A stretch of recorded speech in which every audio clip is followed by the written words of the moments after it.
Hello and welcome to the Childcare Business Coach podcast.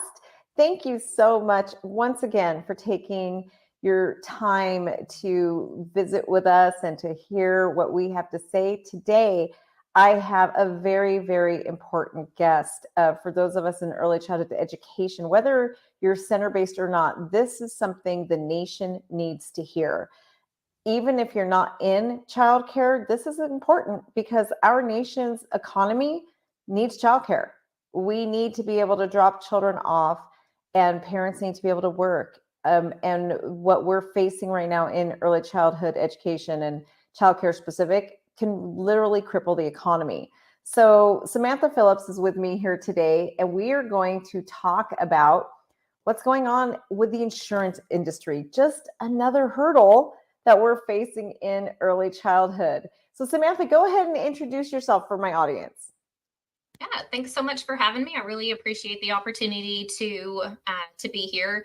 I am Samantha Phillips. I am an industry expert in the insurance space. I have been exclusively working with childcare owner operators since around 2011.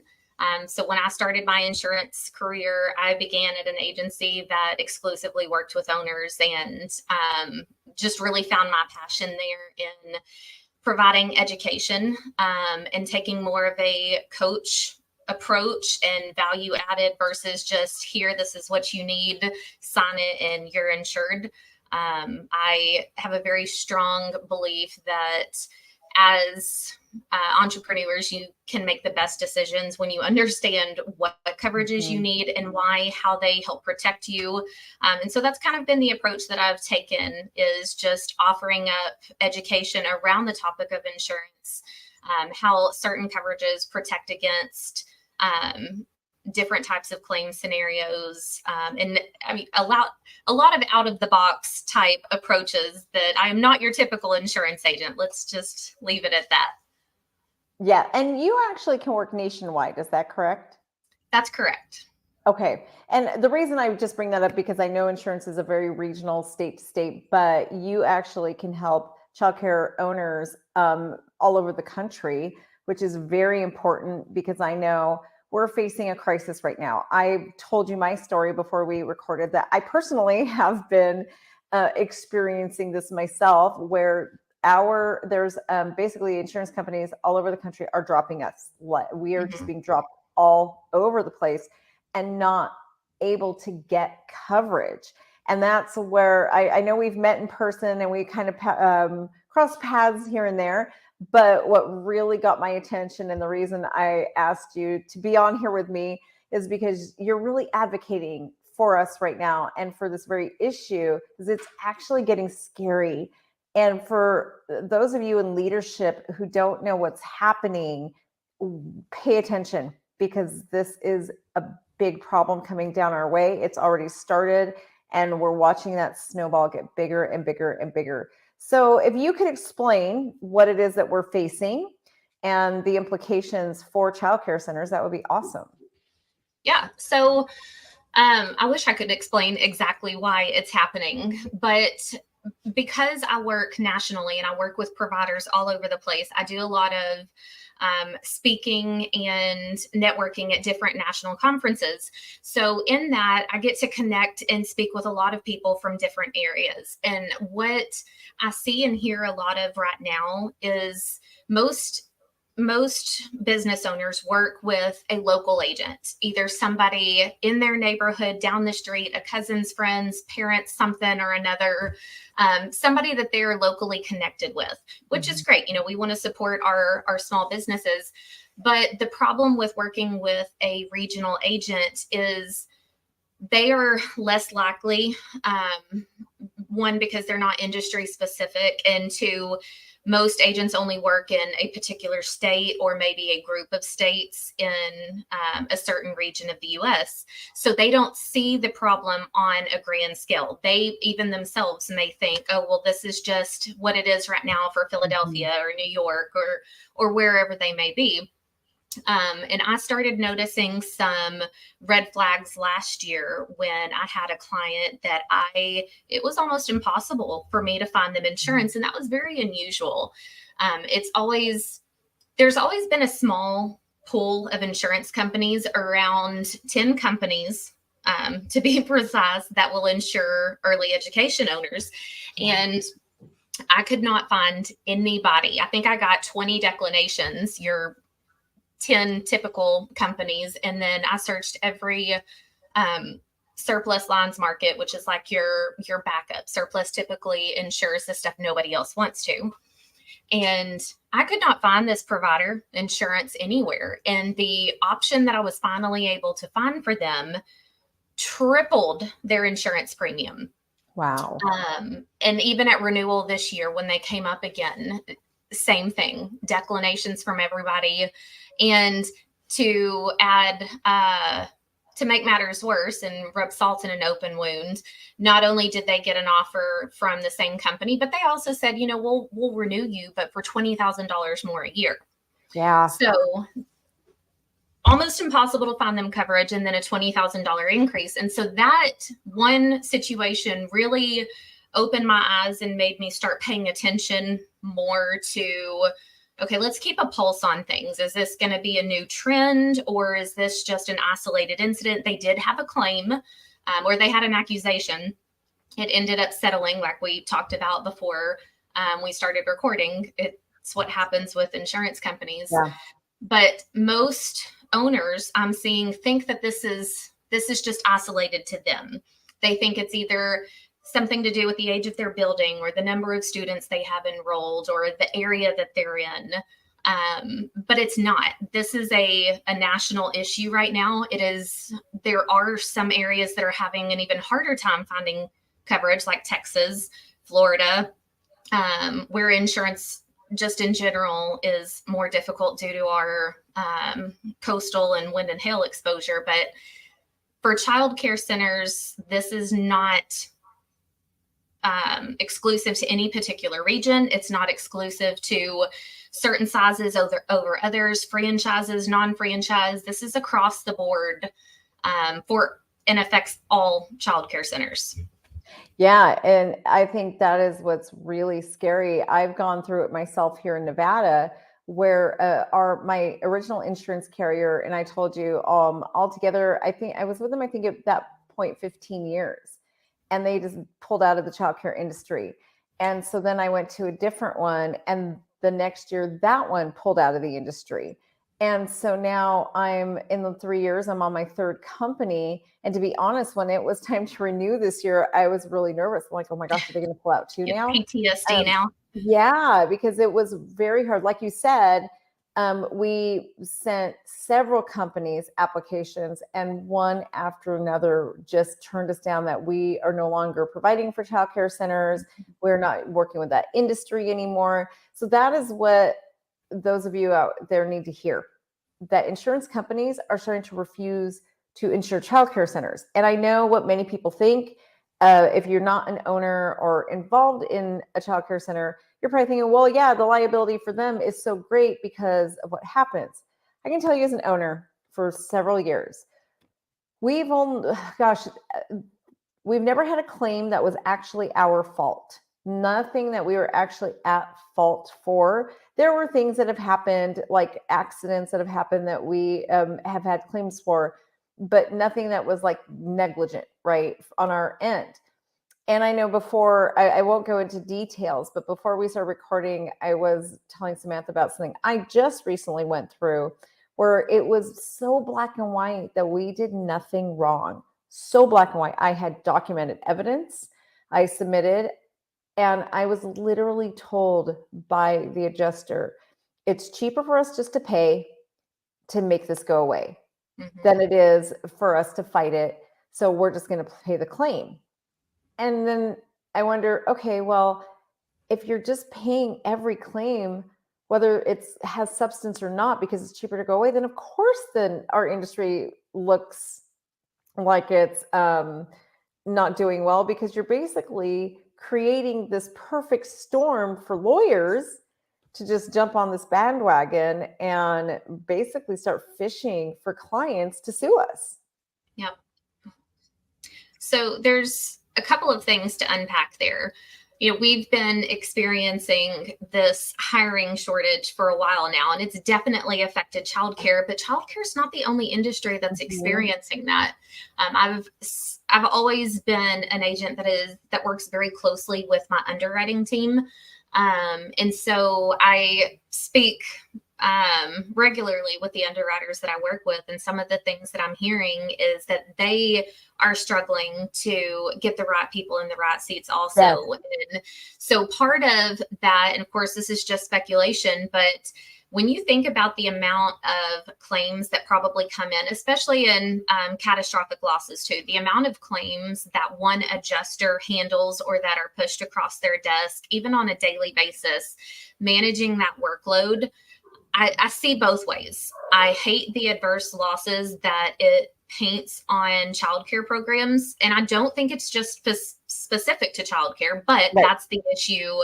It's a very risky business. And that's why it's we're having such a hard time finding insurance companies that are willing to insure it.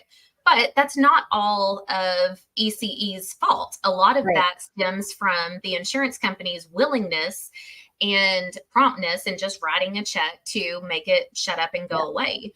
And so it paints a picture, like you said, that providers are more risky or not doing the things that they're supposed to do to keep this from happening.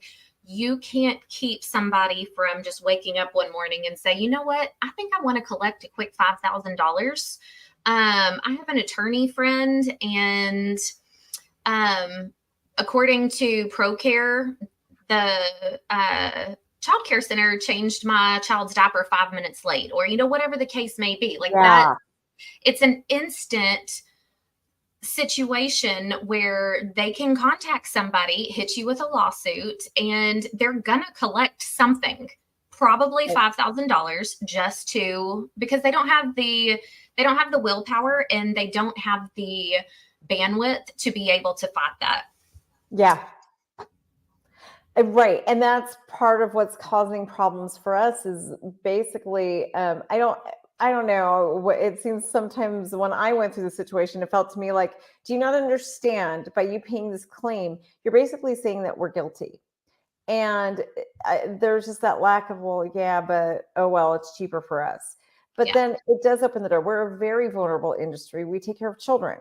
So an industry like ours makes us very, very vulnerable, similar to the medical industry, where there's just industries that are more vulnerable, but the outrageous costs are part of the reason that we end up paying more, right? It's so hard for us right now because not like you were talking about the $20,000 increase from one year to the next for your client. Those are the type of things we're facing. And then it's that trickle down, right? Where now, okay, how are we going to do this? We have to have insurance in order to stay afloat. We already can't afford competitive wages. So what do we do now? We have to increase tuition. But then there's that other problem where parents can't afford increased tuition. So again, just one more piece of that puzzle that's putting us in the private sector, making us those hamsters on wheels. How are we going to overcome this? What are we going to do? So I think when it comes to insurance, there's definitely some things that need to be done. I think it does need to actually probably be escalated to the federal, state and federal levels for some legislation to happen in order for us to prevent and something to really help us in this situation. Yeah. And anything that is going to come down from a federal level, especially when it comes to insurance, is going to take time. And time is something that providers do not have right now. I spoke with Child Care Aware of America last week, just making them aware because they hadn't heard this issue either. And I realized that this is a situation beyond me and beyond the few agents that I've been speaking with that also are niche agents that specialize in childcare. And their recommendation, at least for first action, is to try and collect, well, how many people is this affecting? Is this as grand of an issue as we think it is?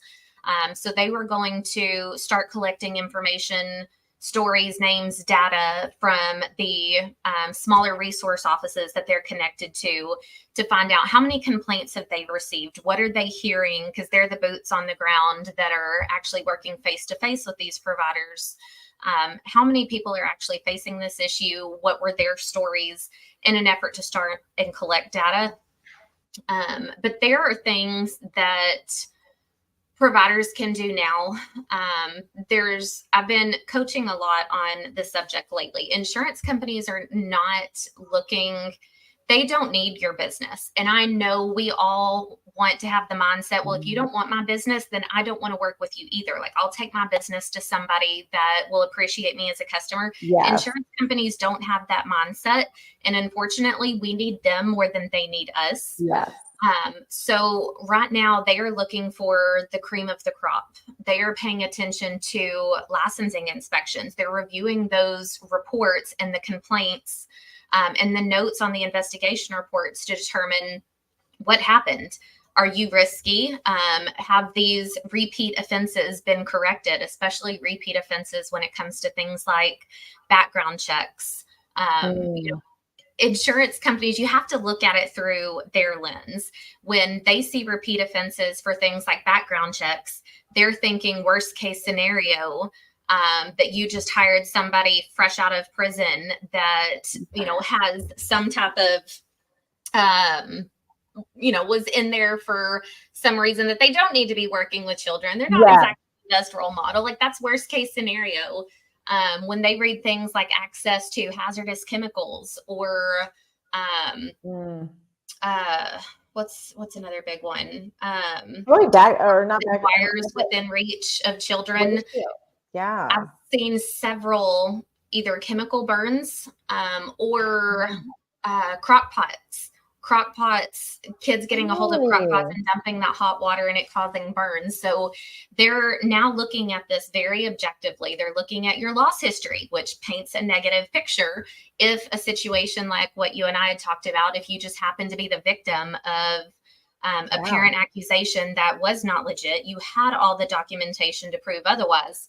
And so in situations like that, you've got to confront those loss history. You've got to confront the licensing violations and control the narrative. You can't just sit on that and wait for your agent. Not all agents are created equal, and they also don't recognize the severity of the situation right now and how hard it is for you to find insurance. So you've got to be proactive as providers and take control of that narrative. If you know you had a claim, what happened? What have you done since then to keep it from happening again? If it was a liability type claim, how have you retrained staff? Did you have to terminate the staff members involved? Did you change your written policies and procedures to make sure that that never happens again? They're looking for providers that are taking a proactive approach to risk mitigation. They do not want to insure just any provider. They want to insure the ones that are going to partner with them to try and keep losses from happening. Right. They're looking for a mutual partner, not just somebody that is going to be the one that they're writing checks for. Oh, that is really interesting. So is there any way to combat that on your record? I guess I didn't even really think of having an insurance record. Is there a way to publish those actions for the general public, or is that just be ready and have that in your back pocket? So what I recommend is there's two things. When it comes to the licensing violations, any citations that could potentially pose harm to children. So your background checks, access to hazardous chemicals, broken or protruding parts on playground equipment, missing fence panels or panels where, the gap is 6 inches or wider. I can't remember what the distance is. Anything that could potentially lead to harm to a child or repeat offenses. Repeat offenses are a big one. If you have gotten a violation for something 2 times or more, it shows that either you don't care or it's just not a priority to you. And especially if it's one of those that could potentially lead to harm to a child, they're taking those repeat offenses very seriously. If you can't even correct it from one inspection to another, that's an issue. Yeah. So making sure to correct violations or address citations. If they're published, if they're founded, it is what it is. So what I recommend doing is be prepared to have a write-up with what actions you took based on that complaint or that citation, whatever it was, confront it. You want to control the narrative. What we don't want to happen is the insurance company underwriter going to the state website, looking on their own and thinking, oh, this is a hot mess, we don't want to insure this, and just shutting it down before they've even had a chance to review the 50 plus pages of application paperwork we've put together. Yeah. So when you're looking and approaching agents for quotes, send that in with the application. Being the other tool that I'd recommend is creating a narrative. And this is something that I actually created a template for. I went to an insurance event back in September, and one of the company representatives that was speaking there said they get so many submissions across their desk. They're not looking at any of them that do not have a narrative with it. In a narrative, think of it like a cover page or the most compelling real estate listing that you've ever seen. You know, your listing agent they will word and choose their words very carefully to make that listing come to life. They're going to make you see, hear, smell, and want to visit that listing based on what they put. The pictures are in the most beautiful lighting. And you want to see that before you've seen it in person. You want to go visit it. Maybe you're already thinking about, you know what, that's the house for me, just based on the words and the photos. Yeah. So a narrative is your opportunity to get insurance companies intrigued in your business, getting them beautiful pictures of your center with everything neat and tidy. Don't send them hot mess looking. Yes. Don't do it. Best of the best. But that's your opportunity to showcase and highlight the things that the applications don't collect. Right. There are so many, beyond state regulations, there are so many things that I see providers do on a day-to-day basis to help make them less risky. But the insurance companies have no way of knowing that because they only get what's captured in the application. Right. So the narrative template that I've created provides some guiding questions to help get your brain thinking from a risk management standpoint. What am I doing that makes me less risky? What are things that I've implemented? One place childcare. I love One Place, especially from an insurance standpoint, because they provide checklists and documented reports that if the insurance company wanted to see, like, we are not only trying to maintain compliance, but we're trying to be a best practices facility, and they have the documentation to back that up. So things like that, no child left behind alarms, if those are installed in the vehicles, if you have pinch guards installed on the doors, not all of the insurance applications ask about things like that. So there's a lot of different areas and things that you can talk about unique to each program and how they operate, how long you've been in the industry, how long your management team has been with you. The average tenure of your employees is a big one right now because employee turnover is so high. So the two things that I would recommend would be putting together the narrative, the template that I've created, and I can send you the link if you want to. Okay, yes. It's a free downloadable resource, and it's plug and play. So you can just drop your pictures and type right into it. So putting together a narrative and sending that to your agent, whether you're up for renewal or shopping for insurance for the first time, that is going to really help paint your program in the best light and showcase things that makes insurance companies want to insure you.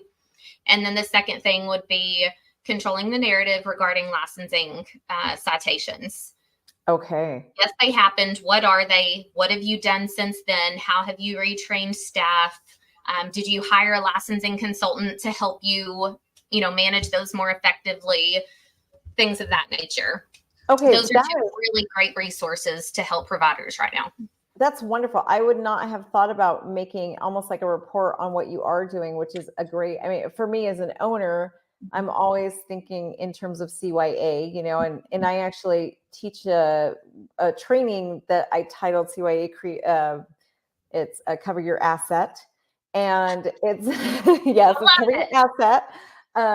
And it's really just how do we protect ourselves from any kind of lawsuits, insurance claims, whether it's workers' comp, your liability. There's so many things as an owner you have to be mindful of, and even for yourself, whether you're not an owner, you still have to be protecting yourself in this society right now, because there are so many billboard, like you were saying before we recorded, right? You drive down the highway and there's billboards on, we got this person $100,000, call it, you know, with just lawyers hunting for these lawsuits. So, oh my goodness, that was packed with so much amazing information. Samantha, thank you so much. I'm sure. And I hope for those of you listening, all of you download Samantha's great resource that she is providing us with. I will put that in the comments and the description, so you guys can just find how to get a hold of Samantha, how to download her resource. And then Samantha, will you let my audience know how can they get a hold of you if they would like to get a hold of you after this? Yeah, so either by phone or email. My phone number is 469-765-3384. And then my email address is samantha.phillips, PHILLIPS, @comployhr.com. Sorry about that. I'm putting the wrong one on there. So I will actually put those in the show notes as well. And so I don't expect anyone to remember the phone number. I know I can't personally. So we will put that in the notes so you guys can find that along with the email address. So whether you're listening to the podcast, watching us on YouTube, whichever, you will have all the information that you need. Thank you so much for advocating for us, for being the voice that we need right now. I know as an owner myself, I really, really appreciate you. I think you're 100% right. I don't hear nearly enough talk about this, and I don't think people realize that this is not just an isolated incident. It is becoming an epidemic. So thank you for leading the charge on this. I do appreciate you for that. I really appreciate it. And thank you for bringing this to my audience. And hopefully you guys share this episode. Share with your state legislature. Share with anybody who has influence, your subsidy programs, anyone, other owners, because we need to hear this right now. We need to know that this is a problem. You may not have experienced it yet, but you probably will. Because every day, yeah, it's coming. And more insurance companies are dropping us. So even if you're not in childcare, this is going to affect you eventually, because workplaces, even if you don't have your children in childcare, there's a resource that you use that the parents have to, the employees at those resources are dropping their children off at childcare. Eventually, this is going to trickle down to all of us. So very important that all of us know. Do you have any final words for us? Start early. The increases that I'm seeing are anywhere from 30 to 50% for renewals. Wow. So it's a pretty steep increase, even if you've never had any claims. So I would give yourself at least 4 months in advance of your expiration date. So if you're expiring in April, you should probably start right now. And I think that's a very important point. Very important. I see way too many leaders in ECE. You guys scramble way too much. No more scrambling.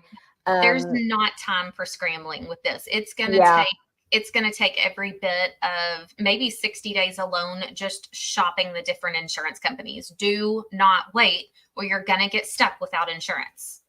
Yeah, and I actually just did a course on annual planning. For those of you who took the annual planning course, or if you haven't yet, make sure you put that in your annual calendar. The reason that we forget and we drop the ball on things like that is because it's not in your calendar. You don't plan for it. So 4 months before you know your expiration date, set a date in your calendar. Set a reminder right now. So on that, A lot of people don't know their expiration date, but look for your certificate of liability, that one-page document that you have to send to licensing every year at the bank.